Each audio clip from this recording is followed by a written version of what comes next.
the United States has always been something of an empire and has always been trying to add territories to its empire. And after World War II, it was able to add Europe, or Western Europe, to its empire, and Japan. And was checked from going any further by the Soviet Union, which was an equally powerful military state. And so during the second half of the 20th century, until the Soviet collapse in 1991, the empire impulse of Washington was checked by the Soviets. Now, when the Soviet Union collapsed, this removed constraint on the United States power, and it instantly began thinking of itself as the uni-power, the world's only superpower. And from this came the neoconservative ideology of American world hegemony. The neoconservatives concluded from the collapse of communism that history had chosen the United States as the only viable political economic system, and that it was the responsibility of the United States to impose this system on the world. And this neoconservative ideology suited many of the powerful private interest groups. It suited the military security complex, because they knew their budgets would be safe forever, because they were worried with the Soviet collapse whether all the funding for the military security complex would continue. Well, now the neoconservatives have given them a new justification, American world hegemony.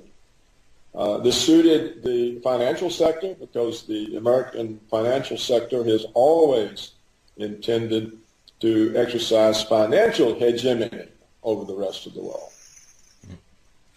So, this suited, of course, the oil companies, who could control the energy flows, and it suited the global corporations, who could dictate the policies of other countries, force them out of self-sufficiency into monocultures, producing for export.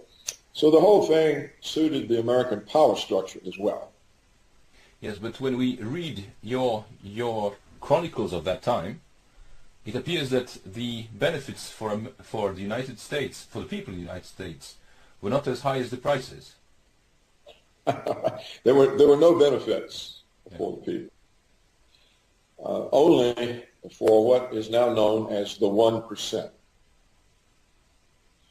Well, the fact that this system benefited the 1%, not the 99%, and that it continued for a quarter of a century, for 25 years, meant that the vast bulk of the American population had no real income gains. In fact, they had real income losses. That the average real median family income today is less than it was 20 or 30 years ago.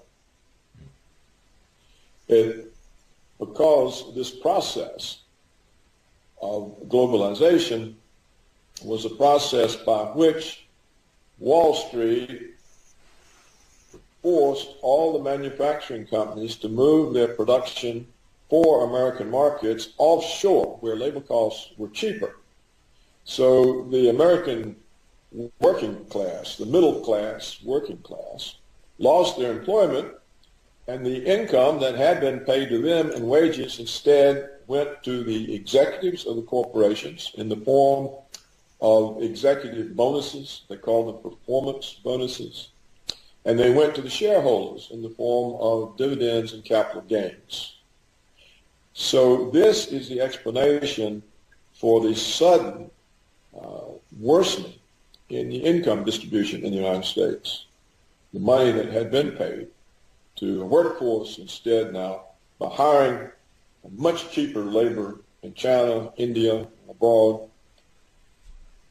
the wage savings then went to the capitalist, to the owners. So this also had a lot of trickle-down adverse effects because it destroyed the tax base of states, of cities.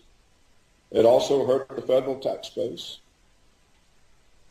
And then the next step in this globalization was to move offshore the tradable professional skills, such as software engineering. A tradable professional skill is one that can be performed anywhere. It doesn't require hands-on presence. You know, if you're going to get your hair cut, it has to be done locally.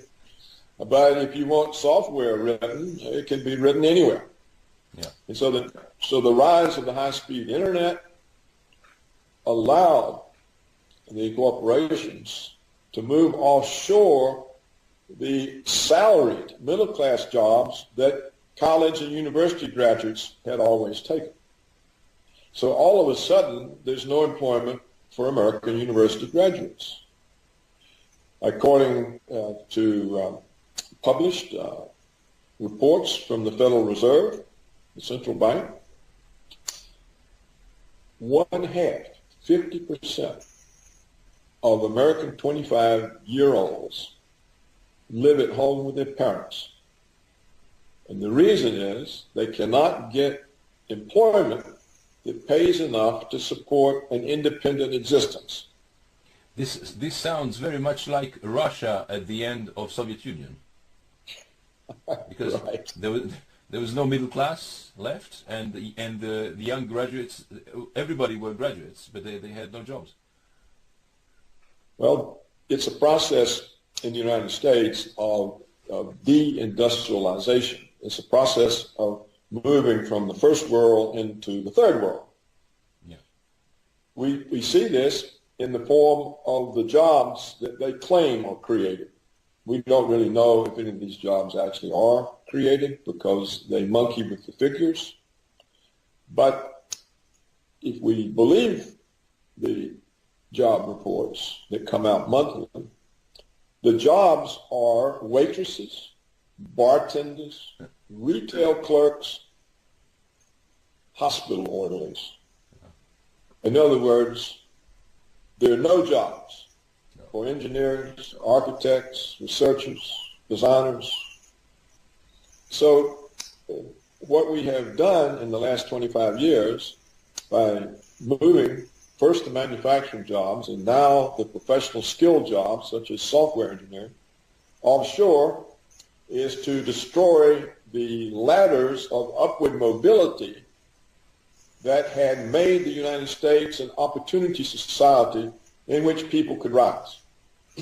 Now, it took a while for the population to realize what was going on, because first it's happening to you or your son or your grandson, and you think it's just an anomaly, or, you know, that, but over time it happened to so many people. They realized that they had been cast aside and that looting was going on, and that everyone was being looted for the benefit of a few oligarchs and a few powerful private interests.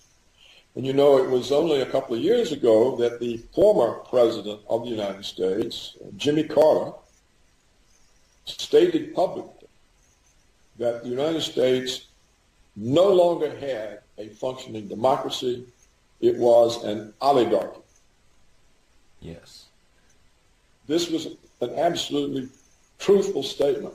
And so what explains the recent presidential primaries and recent presidential election in the United States is that the vast majority of the states, you know, the people in the country, the Americans who are known as living in the flyover country, that is the great bulk of the country between the East and West Coast, These are the people have really suffered.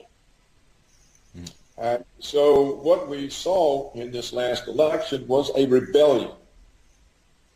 It had nothing to do with racism, with being against women, with immigrants. It was a rebellion at being dispossessed. Yeah. So for 25 years, the oligarchs have dispossessed the people who live in the vast bulk of the country. Yeah. And this was a rebellion. You could see it in the primaries because Donald Trump, we don't know what he will do, but he presented himself as an opponent of the oligarchs, and he acknowledged publicly what had happened to the people, yeah, and said he would stand with them. Well, no other Republican candidate said that. So they are also part of the oligarchy then? Yes. They're trained that way. Whether they're part of it or not, it's just, it could even be, they're not even consciously aware. It's just the way they operate in order to succeed. And on the Democratic side, we saw Bernie Sanders, who is said to be a socialist. He actually won the Democratic nomination. It was stolen from him by some vote rigging in some of the states and by the superdelegates. The Democratic Party, a couple of decades back, created superdelegates because they were concerned that Democratic voters would choose a candidate that the Democratic establishment didn't approve of. They were particularly worried about the Senator McGovern. They didn't want leftist-type candidates, people opposed to war, that sort of thing. So they created superdelegates who get to choose the nominee for that party, but the delegates are not chosen by the people. In other words, it's a way of canceling out the people's decision. So the Democratic Party, you see, is by far the more corrupt. It has publicly said it's not prepared to accept the decisions of Democratic voters as to who the presidential candidate will be. They will accept it only if they approve of it. And that's the purpose of the superdelegates. So you can see democracy in America has been collapsing long before Jimmy Carter pointed it out. So what you saw from the presidential primaries was that both Democrats and Republicans had turned against the ruling class. Yep. So it was clear to me that Trump would win. Now, there's the United States has a funny way of doing the votes. In order that every state has a voice, they have what's called an electoral college. So the people in a state who are voting for a candidate, they are voting for electors that represent that candidate, and electors are portioned out in some way according to population. So it's possible in the United States to win the vast majority of the states and not win the popular vote, because you can carry just a few states that are heavily populated, such as New York and California, and you can get more popular votes than you could get by carrying some 20 other states. Yeah. But this is the way the system was designed from the beginning, and it was so that, because in the beginning, the United States, the states were almost sovereign. The central government was weak. It was kind of like a unity of different countries. Yeah. That's why they were called the United States. And so for the states to agree to be somehow in a centralized government, they needed to have some assurance that they had a say in the outcome of those elections. So I think that's the rough, brief history of the Electoral College. Yeah. So Trump easily won in terms of the Electoral College. They're still counting popular votes, and it appears he has lost popular vote by about 500,000 voters. You know, they both have 47% plus a decimal of the votes. But if you look at the map, the states that voted for Hillary were the 3 West Coast states and the Northeast states. Yeah. The rest of the country. And in fact, so many of the traditional Democratic states voted for Trump. Wisconsin, Michigan, Ohio. So basically... Pennsylvania. Yeah. Pennsylvania as well. So what happened is a rebellion. Yeah. A revolt. That looks very much like a class warfare. Yes. The column I wrote was the working class won the election. Yeah. But how come that nobody described this? I mean, nobody. It's not true. But in the mainstream media, on both sides of the ocean, nobody wrote about that. There were no reports on the people's situation, on the working class, on whatsoever. And only now some media outlets are beginning to realize that that was the key. And especially in Europe, we had no knowledge of whatsoever of what was going on in America for 25 years. How can you explain that? Well, Europe has been accustomed to following the American lead ever since World War II. So whatever the New York Times says, or CNN, or ABC, that is the truth, they think. So they repeat it. That's one reason. That goes all the way back to the end of the war. Another reason is that under the Clinton administration in the 1990s, the government permitted 6 mega corporations, huge corporations, to buy up and concentrate in 6 holdings 90% of the American media. This was against the Sherman Antitrust Act. It's against American tradition. The United States always had an independent and dispersed media. A great bulk of it might be conservative during certain periods of history. In more modern times, it was liberal, you know. But it was not concentrated in 6 hands. Well, once Clinton let the oligarchs concentrate the media, 90% owned by 6 companies, all independence disappeared. Furthermore, journalists no longer ran the companies. They were run by former government officials and by corporate advertising executives. The value of these massive corporations lies in their federal broadcast licenses.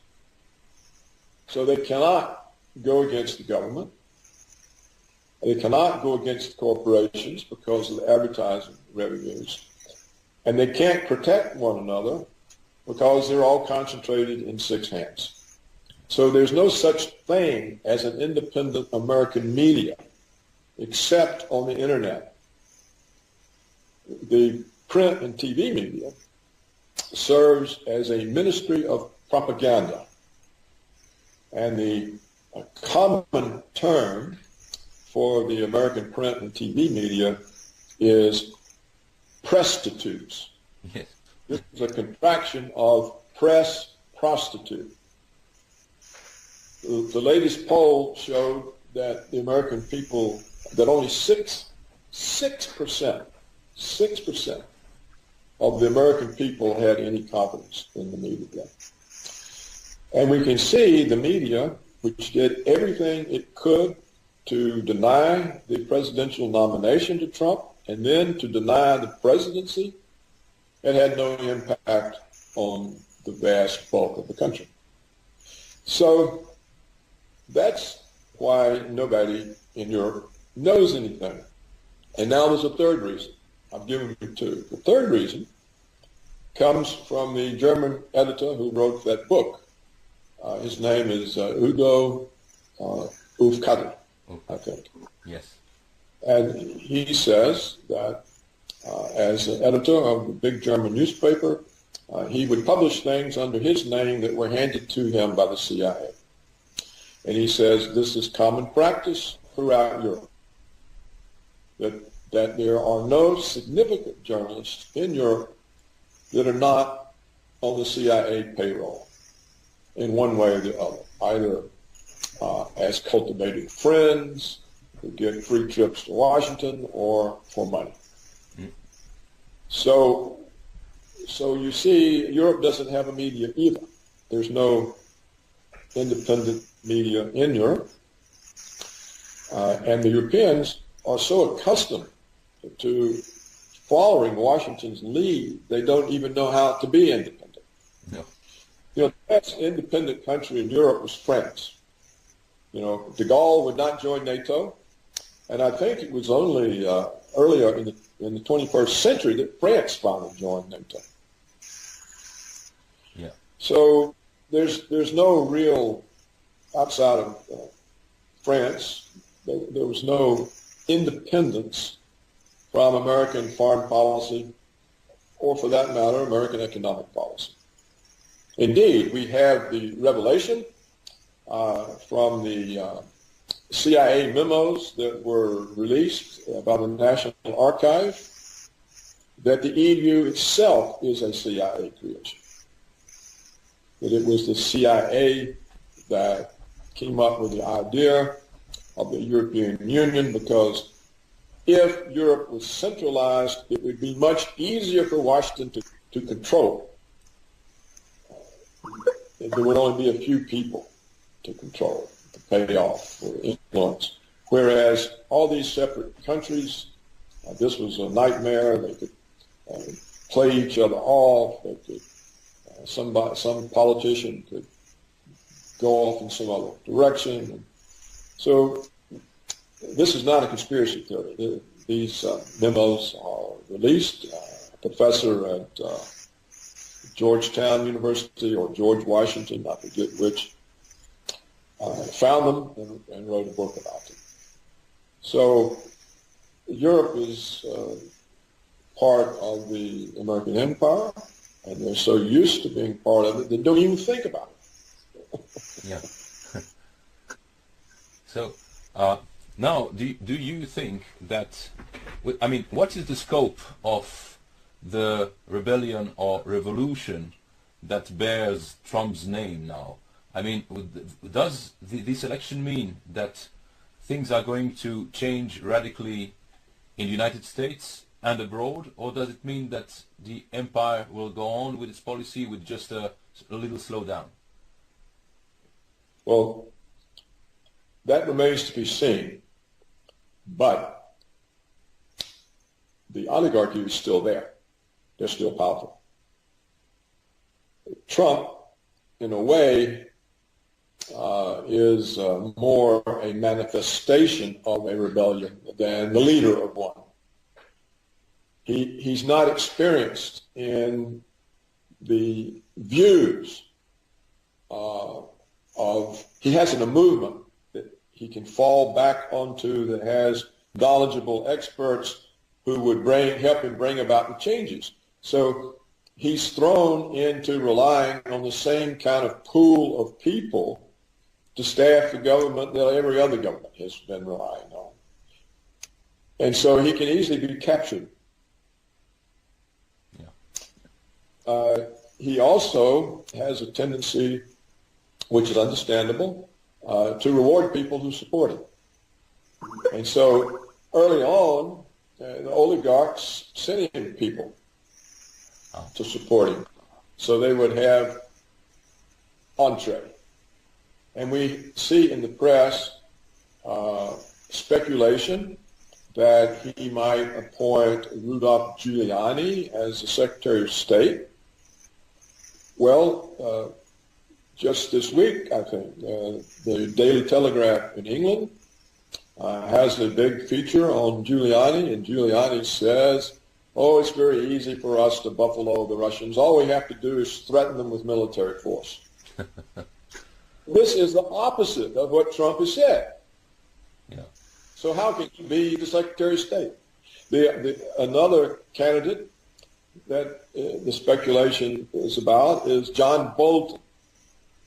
John Bolton is one of the most extreme of the neoconservative warmongers,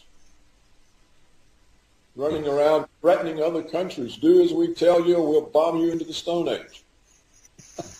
Yeah. Well, now how does Trump improve relations with Russia if either of these people is the Secretary of State or the Secretary of Defense? It can't happen. No. And if you look at some of the other people, they're either former congressmen or congressmen, people who wouldn't know how to withstand the pressures from the oligarchs, how to withstand the pressures from all of the bureaucracy that the neoconservatives have appointed over the last 15 years, the people in the CIA and the NSA and the Pentagon. You know, he's up against a very powerful established force. And it remains to be seen whether he can get the kind of appointees who will let him make these changes. Because the military security complex, it doesn't want a war with Russia, but it likes having Russia as an enemy. Yeah. Because, see, we have this enemy. We have to have another $1 trillion to spend on us, on our weapons. So we got to have more power. NSA, we got to have more power. We have to spy on everybody. Yeah. From the time they, 24 hours a day. We got to even know when the Americans are asleep, what they're dreaming about. And then Trump's other important goal, which is to bring back middle-class jobs to Americans. The global corporations don't want that. That means less profits, less performance bonuses, less capital gains. And so how does he actually achieve these things? And even though the House and the Senate are also under Republican control, in other words, this whole government is Republican. The Democrats are, Obama is seen as such a disaster that the Democrats will simply eliminate from the government. They're not in the House, they can't control the House, they can't control the Senate, they can't control the executive branch. So, but still, the Republicans in the House and Senate are indebted to the oligarchs for their campaign financing. That's who finances the campaigns. If you're a senator or a representative, you have to have money to put out all your advertisements and your television. And who gives that? Wall Street, the banks, military security complex, Monsanto, agribusiness, the energy companies. You see what I'm saying? The Israel lobby. The Israel lobby is very powerful. So these powerful interest groups are still there. They control the House, the Senate. So what can he do? It's not clear he can do anything. And if he fails, then what happens to the American people? Do they simply get demoralized and give up? Or are they harder pressed than ever and they get more angry and turn to violence? So what's the answer? It remains to be seen. Yeah. I think they'll turn to violence because they're being too hard pressed economically. You see, in many ways, we've already talked about they've lost their jobs. Their children and grandchildren have no prospects. The older Americans who saved for retirement and expected to be able to supplement their meager Social Security benefits with their savings, there's been no interest income on savings for 8 years. They've been forced to draw down their capital, not live off of its earnings. So the whole country is being impoverished. And then they watched how the Obama regime saved the big banks and let all the homeowners flush down the toilet. Yeah. So they know the system is against them. So if Trump can't somehow provide a better deal for these people, I don't think they'll just get demoralized and quit because they're too hard pressed. I think they'll get more angry. And if they try to oppress, the United States is a big country geographically. And Trump's opponents are thin lines on each coast. The rest of the country is his. So I think if they don't make an accommodation with Trump and don't let him bring about these changes, they'll be faced next time with a more violent outpouring, more violent candidate. And if any of these neoconservative warmongers get in the State Department or the Pentagon, we won't have to worry about it because the conflict with Russia will end it all. You cannot convince a powerful country like Russia that you're going to attack them and have them just sit there and wait. No. They won't do it. And Putin has given them already warning after warning, and they don't hear.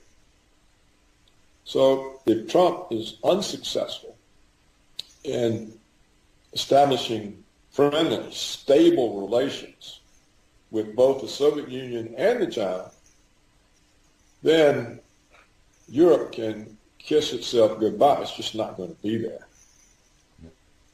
And neither is the United States.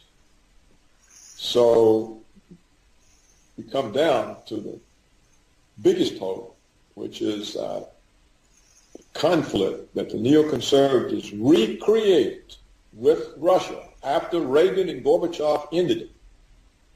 You have to remember Reagan's two goals: to stop the stagflation that was ruining the economy and to end the Cold War because of the danger of nuclear weapons.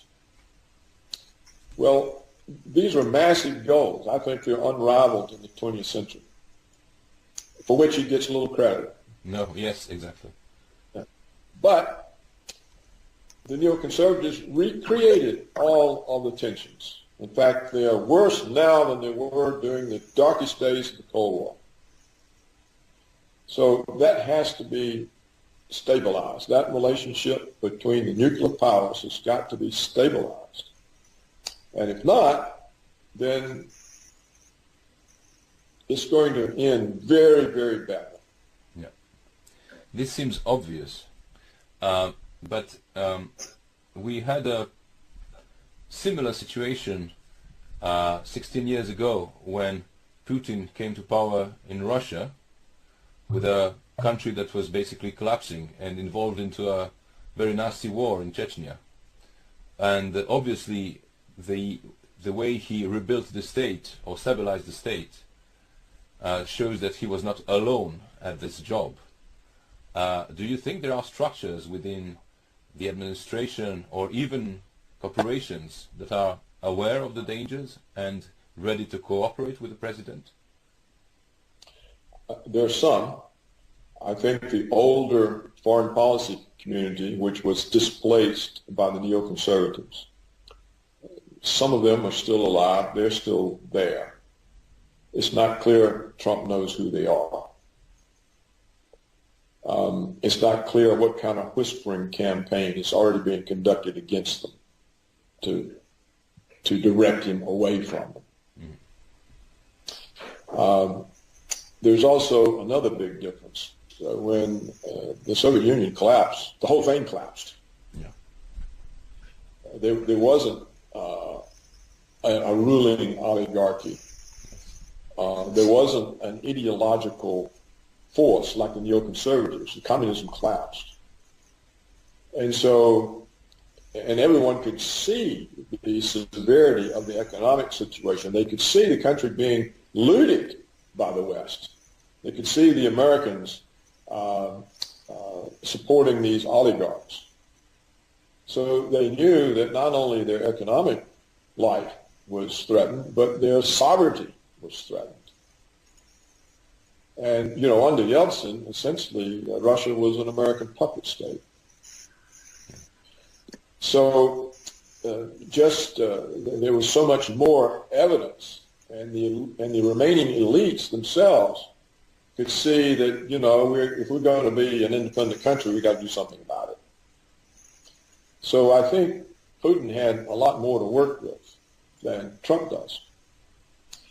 And he had been in the KGB, and he was a protege of Yeltsin, so he had connections. He knew who the actors were. And so he had a better sense of who would help him. I mean, he hasn't been perfect on that. but still, you're correct, he has rebuilt Russia. But that's the difference. It was easier. Even though Russia was in a terrible situation, it was easier. Because it was. Because it was. It made it easier. So here, it could be Trump is the first symbol of a revolt, and it has to build, and the movement has to start producing experts who are aware and can think and know who the enemy is and what to do to drive them out. And that, I think, is missing at this point in the United States. And we won't know until we see Trump's government and see its performance. But there's so much they can do to take control. For example, the oligarchs, Wall Street, the Federal Reserve, they can cause an economic crisis and put him on the defensive, instantly on the defensive. And then all the media will say, oh, see. This is what they tried to do to the British with Brexit. Then they can come to Trump and say, well, if you want this crisis over, you have to appoint one of us, Secretary of the Treasury. Then they've got, see? Or the neoconservatives in the CIA can orchestrate a false flag attack and ruin the prospect of relations with Russia. So there are so many power centers of the old order still in place that Trump could be overwhelmed. We'll just have to see whether there's any chance for him to bring changes that the people hope for.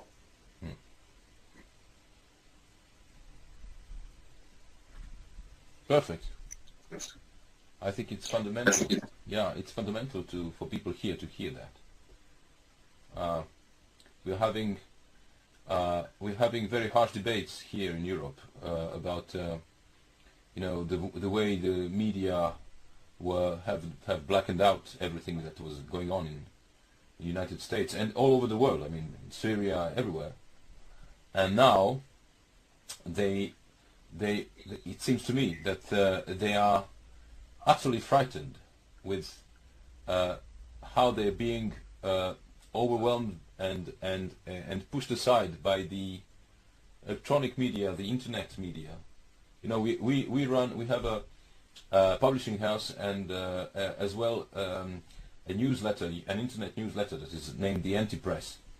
And these last months, it was a confidential letter, but these last months I saw that we had lots of new subscribers who came very often from the media, the media's corporations.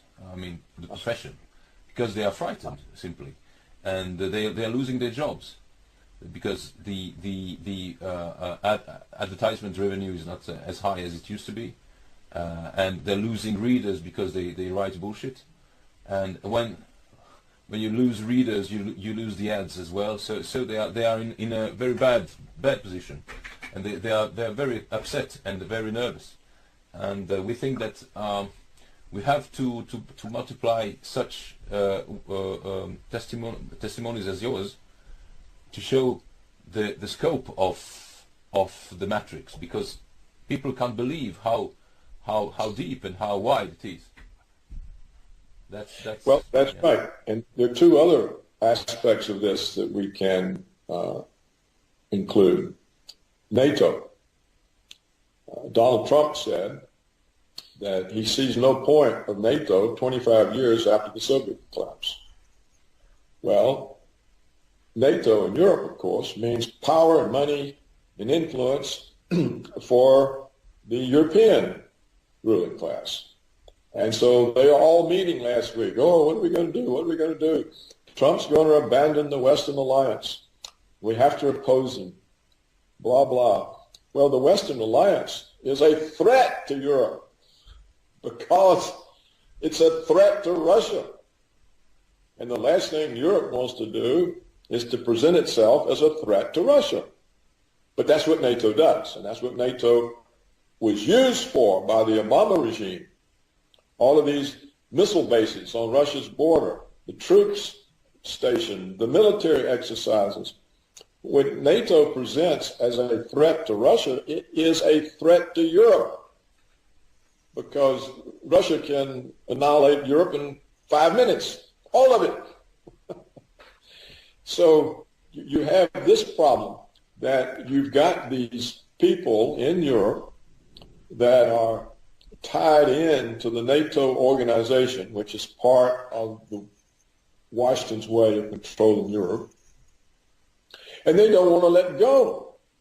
They'd rather have the risk of provoking Russia than to be safe.